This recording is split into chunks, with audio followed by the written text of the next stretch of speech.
Crimson Trace announces Link, the world's first wireless laser and white light system, combining a green laser and 300 lumen light with instinctive activation for AR-type rifles. Link, smart, simple, secure. Learn more at crimsontrace.com.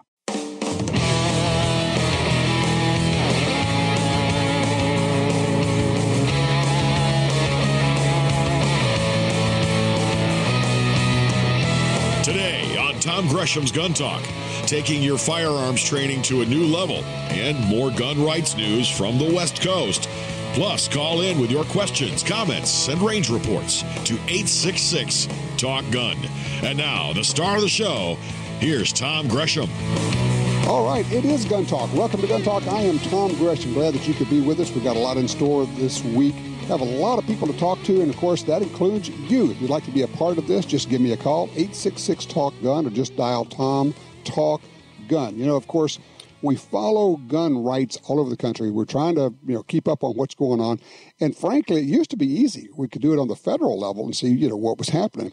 Now we have to follow all the different states, and there are a few states that are, worthy of our attention. Of course, I would say probably primary in that is California, where it seems that it's the test bed area, if you will, for gun control, gun restrictions, gun bans.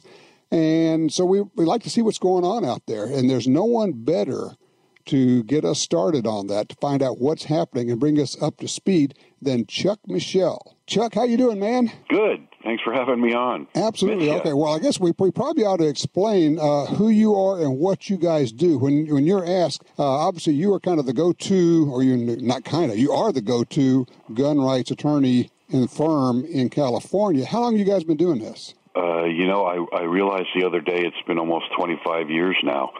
Been at this a while. As I look at myself on some of the news outlets and see how gray I am, I realize that it's taken its toll. That's going to say, and we know why that is. Yeah, you've been fighting this battle for so long. That'll make you gray. It's a tough state, I tell you. But there is hope. But I really do feel like sometimes, that there's that great scene from Casablanca where he shows them the underground ring with the fleur-de-lis on it. Mm-hmm. I feel like we should have some kind of secret handshake out here for all the folks who are part of the resistance to the California agenda. And it's, it comes at you from all directions. And in California, it's kind of like, we'll go to the assembly. Yeah, well, good luck with that. So it's, on the one hand, I know it's frustrating and it's an uphill battle. And sometimes it's got to seem like, are we actually getting anywhere? But on the other hand, for all the rest of us out here, we're glad you're doing it because, and you know the drill. If you don't push back there, whatever happens there, we're going to get in much of the rest of the country.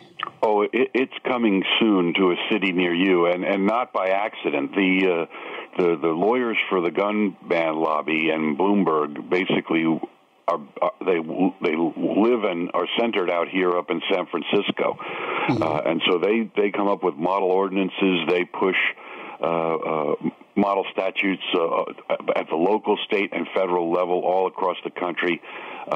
It's very deliberate. It's not just somebody calling them. They are pushing this stuff out all over the country. So I see the exact same bill being introduced in state after state after state, and there's somebody in there just going around and trolling and finding the right legislator and saying you should introduce this, and it's the same wording, it's the same thing, whether it's a bump stock ban or whatever, banning whatever it is they think they can get away with today, and then they'll come back tomorrow for more.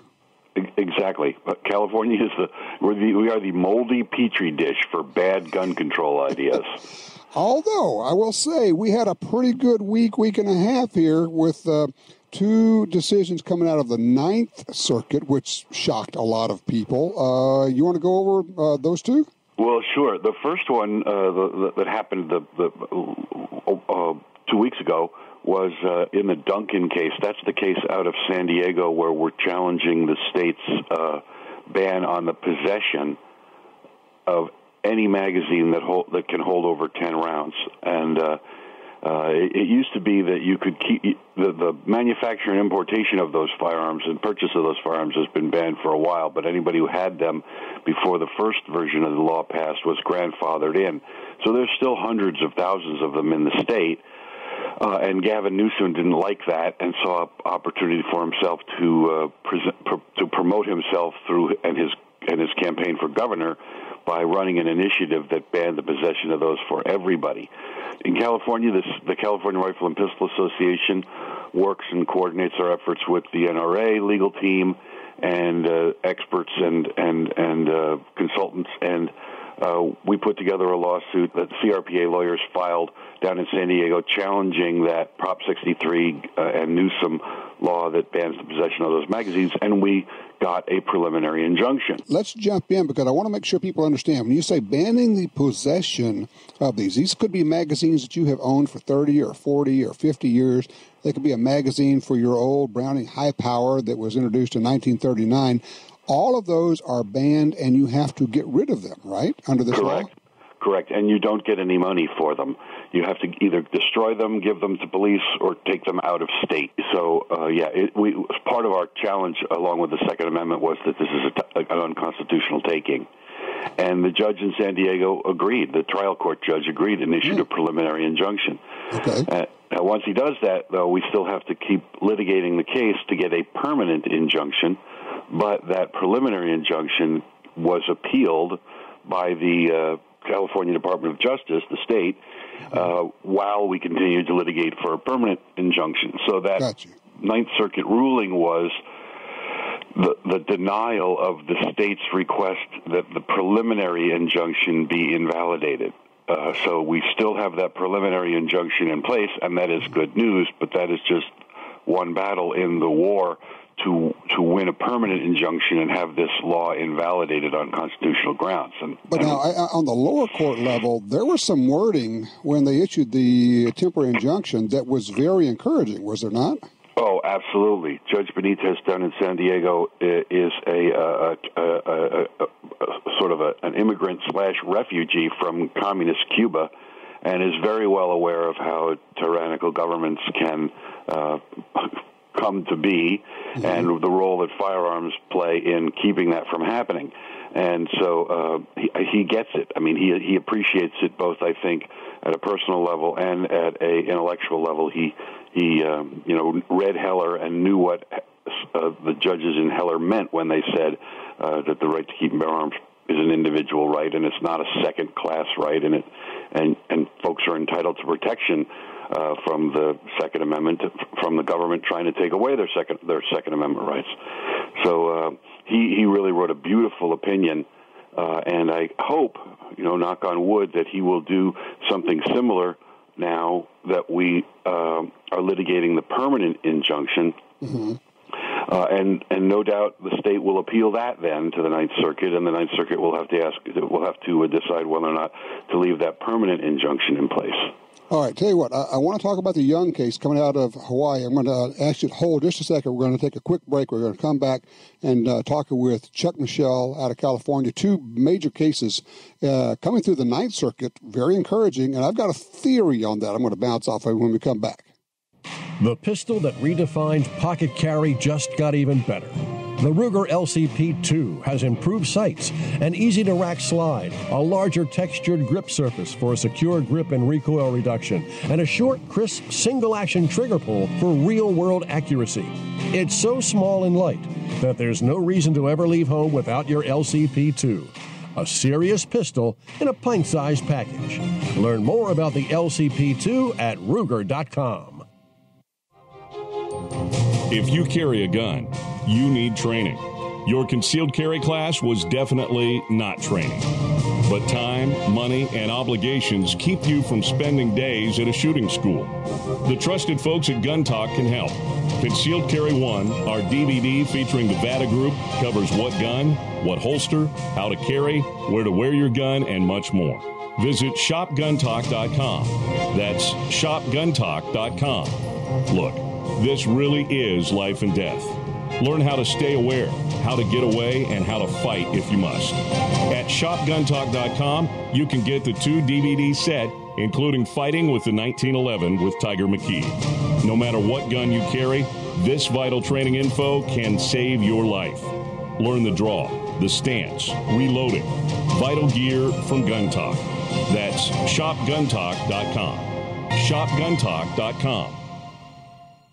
For more than 70 years, Timney Triggers has been enhancing the shooter's experience. Whether it's a local competition, a day at the range, or even the hunt of a lifetime. Setting the standard in aftermarket triggers, Timney is now producing more than 170 models of triggers for bolt-action rifles, shotguns, AR rifles, and semi-automatic rifles. Proudly made in the USA since 1946. Find your new trigger at timneytriggers.com. Since 1937, Ducks Unlimited has led the charge on wetlands and waterfowl conservation.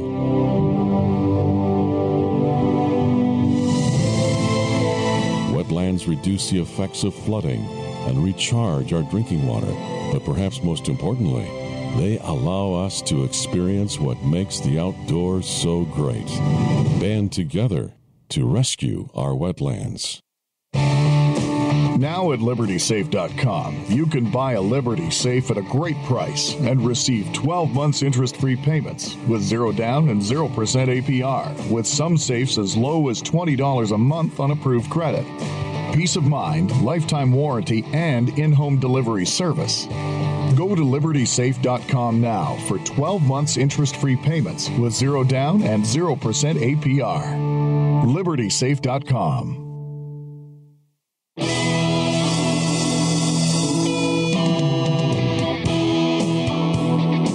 All right, we're back with you. We're talking with Chuck Michel from the law firm of Michel & Associates out in California. And we're talking about these two big decisions coming out of the Ninth Circuit Court of Appeals in California, also called the Ninth Circus. It's been kind of denigrated, Chuck, but these are some pretty good cases. We also want to talk about the case coming out of Hawaii, which is a young case, because there was some pretty incredible wording in that decision as well, was there not? There was. That's our favorite judge, Justice O'Scanlan, who is also the author of the 3-judge panel opinion in the Peruta case. If folks remember, CRPA with NRA support filed the Peruta case challenging California's licensing requirement. Basically, it says you have to have some kind of a special need beyond self-defense. You have to have good cause to get a license to carry a concealed firearm in California in public. The 3-judge panel, written by Justice O'Scanlan, said that kind of a restriction where you can't get that license unless you prove some kind of special need is unconstitutional and violates the Second Amendment. That was a great 3-judge panel opinion by him, but the state then appealed that decision to the en banc panel. The en banc panel is the higher level of appeal in the Ninth Circuit, where you have 11 judges sitting instead of 3.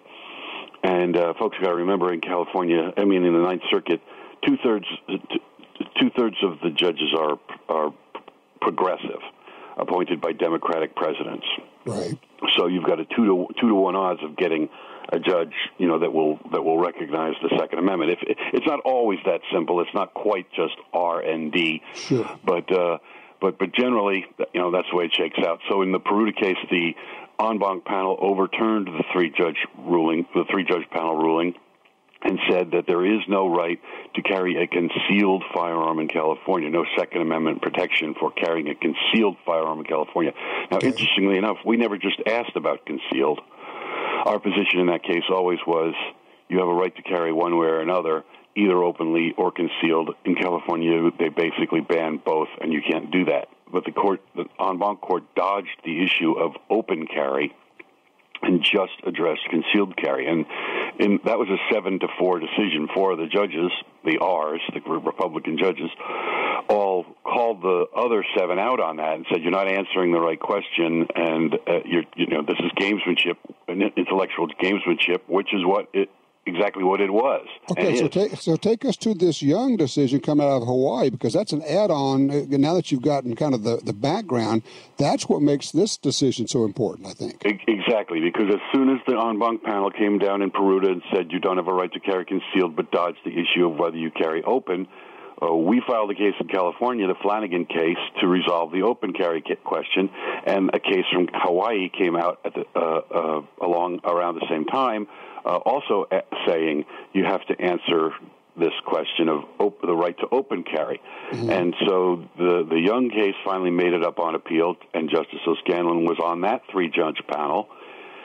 And he wrote the opinion that says, okay, well, this court has said, the en banc panel has said, Peruta has said that there is no right to carry concealed, but the Second Amendment does protect a right to carry somehow. So if there is no right to carry concealed, there must be a right to carry openly, and Hawaii's laws that prohibit open carry are unconstitutional. So it's a great ruling, and he took great pains to write an exhaustive ruling that really went into the whole history of the Second Amendment and the history it's a great read. I mean, I would encourage people, usually you'd say you don't want to go read this court decision. This one's worth reading. Oh, yeah, it's a history lesson and a lesson on Second Amendment. It's also a great recap of all the stuff that's happened in the last 10 years, all the challenges to the Second Amendment and what the courts have done. Right. The courts. It's basically it's like judicial disobedience here. The courts have gone so far overboard to not have to be bound by Heller, and the intellectual machinations that they go through to avoid being bound by the rulings in Heller is just pretty shocking. And several judges have called other courts out on that. And said, you're ignoring the mandates of Heller, and Justice O'Scanlan's recent opinion is one of them. So now that case will probably be appealed by Hawaii up to the en banc court, to the larger panel of Ninth Circuit judges, and it remains to be seen what will happen there. It's going to be harder for them now to overturn that case, to overturn that 3-judge panel opinion, because in effect they would be saying there is no right to bear arms in public at all, either concealed or openly. All right, I got a question for you. Is there, and you're a keen observer of all this, and we're getting these 2 positive decisions coming out of the Ninth Circuit. Is there any possibility that the justices or judges there are looking at what's going on with the Supreme Court and looking at Kavanaugh probably coming in and understanding that they're looking at a very likely smackdown of this nonsense that they have been doing there? Are they perhaps adjusting their behavior because of that? I wish that were true, but I'm afraid it's not. They're too dug in. They have too many opinions that are final already that set the framework for the Young and the Duncan decisions. They're not inventing new law on a lot of those. They are, there's cases that have been final that set the standard of review and that tell you how you should judge these cases, and so. And they got it all wrong. I mean, the standard of review is so deferential in the Ninth Circuit's view that almost nothing is unconstitutional. They've effectively pulled the Second Amendment's teeth, not through these cases, but through earlier cases. And those are the cases that the Supreme Court, we hope, will take another look at and say, wait, that's not the way to go about this. But either of these cases could go to the Supreme Court with Judge Kavanaugh. We'd hope that they would then be more inclined to, the court would then be more inclined to take it and to rule, the way we believe they ought to set things right. Right. And that's one of the things that people may not understand, that maybe the more important thing if Judge Kavanaugh becomes Justice Kavanaugh, now you have 4 votes, and it takes 4 to grant certiorari on a case. So we're more likely, I would hope, to get a case actually accepted by the Supreme Court, which has been one of the issues. Right. It takes 4 to take a case, 5 to win. And interestingly, though, if the people who would be inclined to vote to win realize they don't have that 5th vote, they will vote against taking a case. So a lot of times you'll have 4 judges who might want to take a case, but they'll vote against taking it because they don't know that they know they don't have the 5th. Right. But the Supreme Court has one of the big reasons the Supreme Court takes a case is when there is a split of authority between the circuits. So if you have, right now we have the D.C. Circuit saying that there is a right to bear arms, either openly or concealed, And the Illinois circuit is saying you can't completely ban public carry, and so you have shall issue there, basically, and shall issue in D.C., and now you've got the Ninth Circuit saying it can be limited, and there are some other circuits that are also either saying or probably going to say that there's no right to bear arms outside the home. Just yesterday, there was a case argued in Massachusetts on the same issue, the right to bear arms outside the home. So there will be a split. There is, and there will probably be a more pronounced circuit split that the Supreme Court's going to have a hard time ignoring. Okay, well, we'll keep our fingers crossed. Chuck, if people want to keep up with the news of what's going on out there and what you guys are up to, do you have a newsletter? Should they just go to your website? What's the best way? Well, the easiest thing to do is go to the California Rifle and Pistol Association's website. I'm proud to volunteer and serve as president of that group out here. That's crpa.org. But also the NRA Institute for Legislative Action has a California Stand and Fight pinpoint page, which unfortunately I don't know the address off the top of my head for, but you can Google it. But we do updated legal reports there, and all kinds of live feed, basically stuff from Sacramento about what's happening up there, and it's very, very informative. Really, people do need to stay plugged in to keep track of this stuff. Exactly. Because I want everybody to understand there's hope out here. There's hope nationally in states that are, oppressive on the Second Amendment because of all the things that NRA is doing, that CRPA is doing in California, that others are doing in other parts of the country. That we will get a case back to the Supreme Court eventually, and the folks were smart who saw how important getting Trump elected and keeping Hillary out of the office was. Amen. Because she would have stacked that court with people who never, ever would have given the teeth to the Second Amendment that it deserves.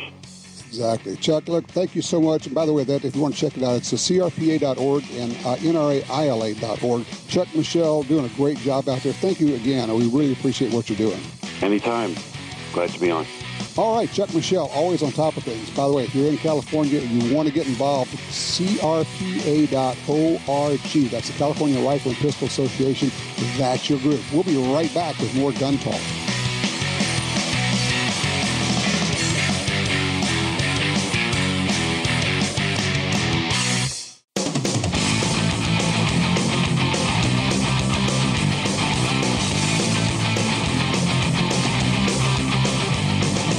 Sign up for our Gun Talk newsletter and join the Truth Squad at www.guntalk.com. Now, back to Gun Talk with Washington Times opinion page regular contributor Tom Gresham. I am back with you. You know what the commercial break's good for? Shopping. I'm online shopping for guns and stuff. By the way, what was 2 days ago? I guess, yeah. Friday? Yeah, Friday I went into a local gun store and placed an order. Yes, I buy stuff. I buy guns and accessories and all. I needed a red dot sight, and yeah, I could make a call, but a lot of times I just prefer to buy stuff. And yeah, I could have gotten it online, and I wanted to get it from a local store. Why? Well, because these guys take care of me. I do gun transfers through them and a lot of other things, so it's good to spend money with your local gun store. I try to do that whenever I can, when it makes sense. And a lot of times, if it's a good gun store, if you talk to them, you say, look, what can you guys do for me? They'll work with you on price. They know that they're up against the online sales. Now, they have overhead that other people may not have, and I have to take that into account. And yes, I will pay sales tax.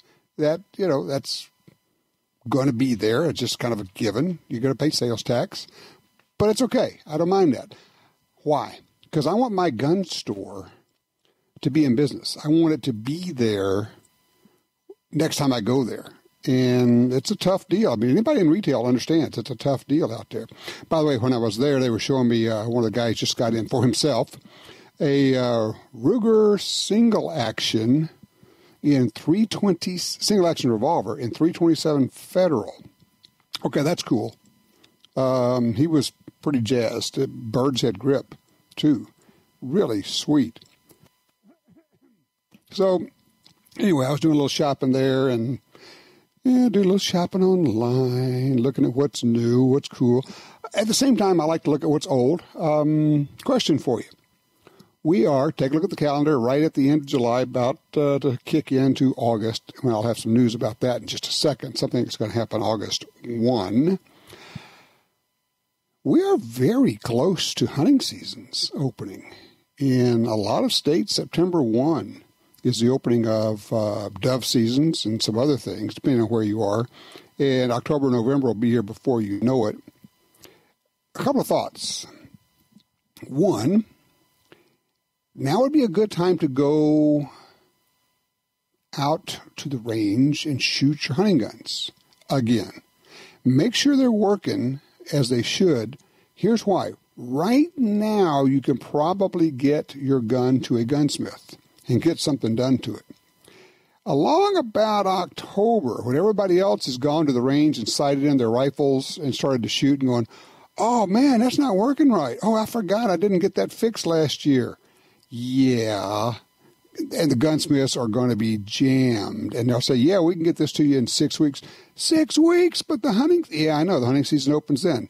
You should have been here earlier, okay? It just, one of those deals.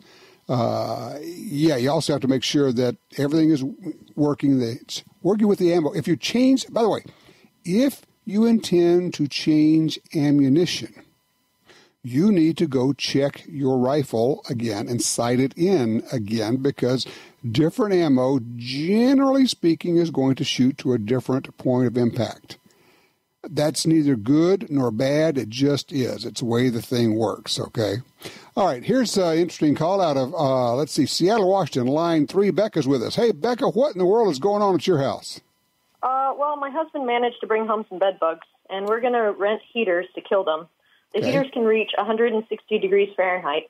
The question is, what are the effects of 160 degrees for a 24-hour period on ammo, guns, Kydex holsters, magazines, etc.? My husband's worried about the ammo becoming less accurate. So the whole house could get to 160 degrees? Yes. Wow. I do not know at what temp Kydex starts to soften, but you may be getting close. I don't think that's going to be an issue. Your ammo is not going to go off with 160-degree ambient temperature. And honestly, if it's only for 24 hours, I probably wouldn't worry about it affecting accuracy or functionality of the ammo. You would want it to all cool back down before you go shoot it again. Right. Yeah. Michelle says, I'd be more worried about drywall cracks. Yeah, we have quite a few concerns, but... I bet. Well, I'm sure you've researched this. Other people have gone through this. What are you hearing out there? Well, that's the reason we're checking with you. On guns and ammos, we don't really have much information out here. Yeah, it's, wow. Now, is this something that the exterminator people tell you should do? We're trying to avoid the use of poisons. That's the reason for heating it so high. The heat will kill the bugs and the eggs and everything. Do you know if this has happened? This has been successful in other applications with bed bugs? Yes, there are professional heating units as well, but we're going to do it ourselves. Okay, all right. Oh man, just be really careful about where you're putting the heater. Look, I only say it because we just got back into our house after a house fire. We were out of the house for 8 months, so I tend to be a little bit sensitive about that right now. Just be really careful with that. Okay, I just got a note. Said Michelle says Kydex is molded at 350 degrees, so you're good to go there. I think you're okay. I don't think it's going to bother the ammo if it gets up hot for 24 hours and cools back down. I probably just wouldn't worry about it. I think you're good to go there. One more keyword just to make sure. You said something about guns and cosmoline. Does he have guns in cosmoline? Apparently, yes. Okay. cosmoline, of course, is just a grease. What could happen is the cosmoline could start running, and that'll get messy. I would probably want to make sure that they are in something so the cosmoline, nasty old grease that it is, doesn't run out on something else. It's not a big deal, but it's just, it could be messy. Yeah. Got it. Yeah. Think of them as being coated in Crisco, and you warmed it up, and stuff's going to run. So it's kind of like that. Now, are the guns in a safe, or where do you have them? We do have a safe, yes. Okay. Boy, you know, it'd be interesting if you could, I don't know if there's any way to do it, if you had a thermometer in there that you could read remotely. I'd be interested to know how warm it gets inside the safe. Some kind of recording thermometer or remote. That'd be cool. Cool. All right, well, look, I wish you luck. Do me a favor. After you do it, let us know how it works out, okay? Okay. Thanks so much. I appreciate the call. Yeah, we're looking for your range reports, anything that you'd like to share with us if you've been out to the range. Or, you know what, it's that time of year. We're going to start going out to the range and watching people sight in. It's time for the Sighting In Follies. Share your stories of what you have seen at the range with people sighting in guns. 866-TALK-GUN, or just call me at Tom Talk Gun.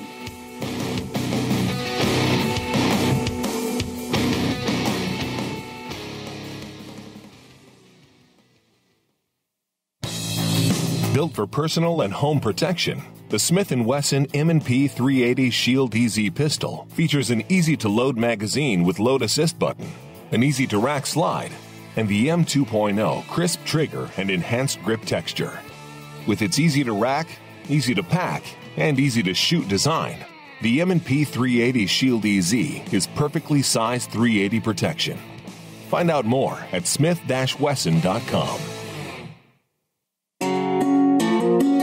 For 36 years, the U.S. Sportsmen's Alliance has been fighting to protect hunting, fishing, and trapping for sportsmen from coast to coast. Today, we are under constant attack from extremist animal rights groups who want to end your ability to hunt in the U.S. Join us to protect our sporting heritage and our way of life outdoors. To join or for more information on how you can help, go to ussportsman.org.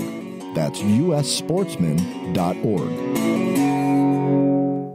Tactical professionals who put their lives on the line every day depend on Surefire. Since 1979, Surefire has designed, machined, and assembled the finest flashlights and weapon-mounted lights right here in the U.S. From everyday carry flashlights with 1,200 lumens and mil-spec hard anodized finishes to the most reliable weapon lights on the market for duty use or your home defense firearm, Surefire has what you need. American-built, American-strong.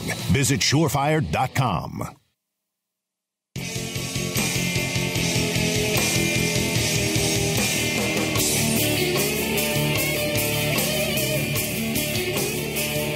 Several interesting things going on. You may have seen there's been a kerfuffle, if you will, this week of people going, oh my gosh, what's wrong with Ted Nugent? What's wrong with that guy? Because the story came out that Ted had said, guns are not welcome at my concerts. Don't bring your guns to my concerts. And as you can imagine, people went crazy. And the mainstream media loved it. Only one problem. It was fake news. It didn't happen. He didn't say it. And he came out with in Ted's kind of style, a strongly worded rebuttal. And he said, I have issued direct orders that guns are absolutely welcome at my concerts. So there you go. Now, the question for you is this. Why are we so quick to believe something negative about one of our own without confirming it? You see something on Twitter or on Facebook or so-and-so said such a thing. There is a tendency to kind of eat our own, and I've seen it more than once, actually a lot of times. So, yeah, no, that one is not true, but this one, in fact, is true. Eric Church, who I'd never heard of, is evidently a country music performer. Let's see. Eric Church, one of the headliners of the Route 91 Festival in Las Vegas, the scene of the 2017 massacre, is blaming the NRA for the attacks. What? Yeah. Church, country guy, right?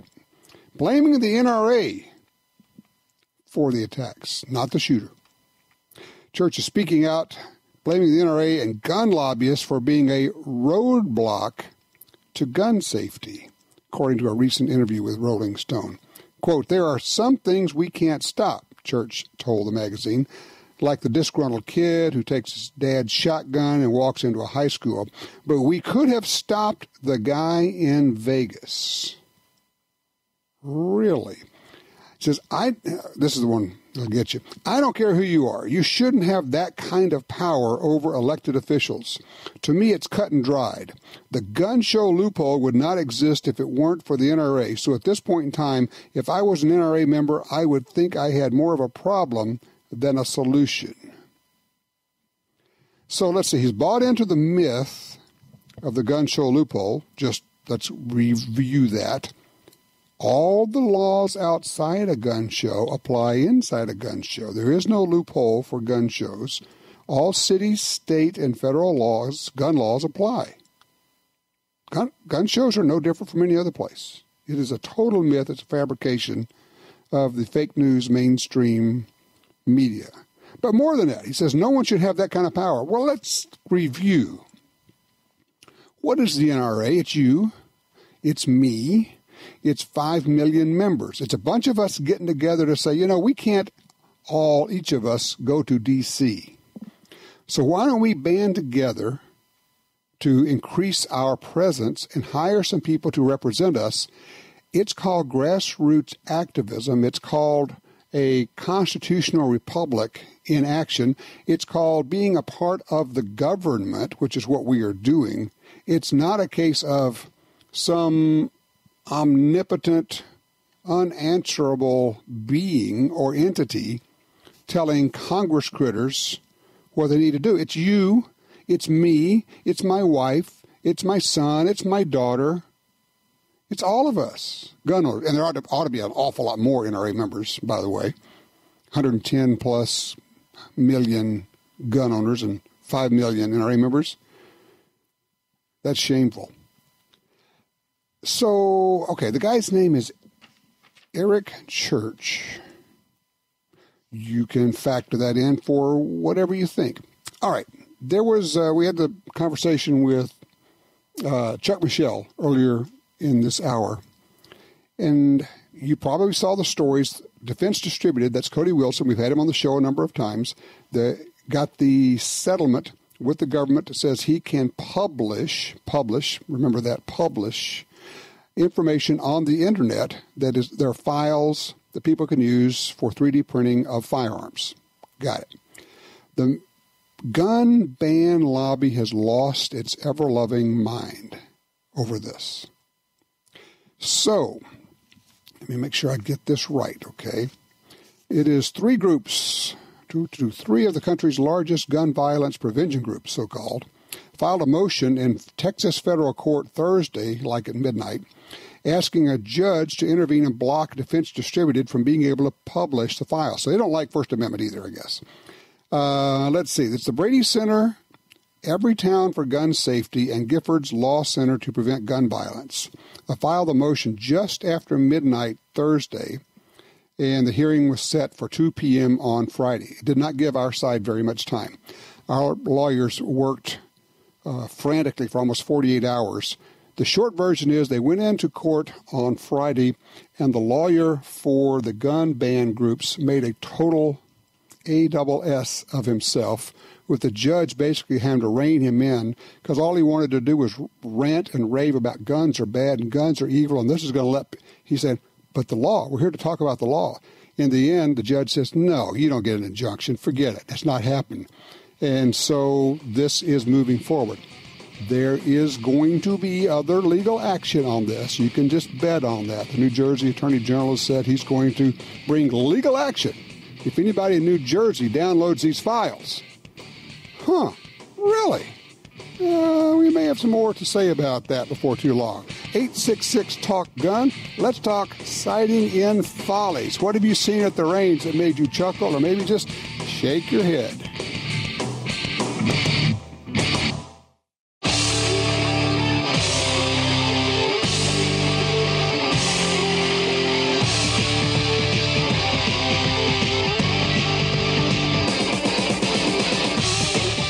Hey, don't forget, you can download Gundealio. It's free. Put it on your smartphone, Android or iPhone. It'll save you a bunch of money, frankly. It's probably a good way to go. And also, of course, you get deals, rebates, giveaways, plus gun store events in your area. That's pretty cool. A lot of things going on. You can also listen to the podcast of this broadcast of Gun Talk anytime you want through the Gundealio app. Also have new episodes of First Person Offender on our YouTube, Roku, Amazon Fire, and Apple TV channels, and also on our Facebook page, guntalk.com. You can go there to check all of that out. Let's see. Pat's in Abilene, I believe it's Pennsylvania, line 3. Hey, Pat. Hey, Tom. Yeah, actually Albion, but that's fine. Hey, okay. I got a couple of incidences about sighting in for you. One was a 40-year friend of the family, has a bolt-action rifle, was custom built for him, and been hunting out here for years. And for whatever reason, he got the idea that he needed to have that thing bore-sighted. So he took it to a quote-unquote gunsmith. Mm-hmm. And so he did it, and at the end of that process, you couldn't hit the inside of a barn with all the doors closed. He gave it to us to try figure out what was going on, and we were hitting dirt at 25 yards with this thing, not even on the target. So, we did the whole look through the barrel and then get the crosshairs on the target thing, and then worked it out to 100 yards and got him back going again. But it was like, why did you do this?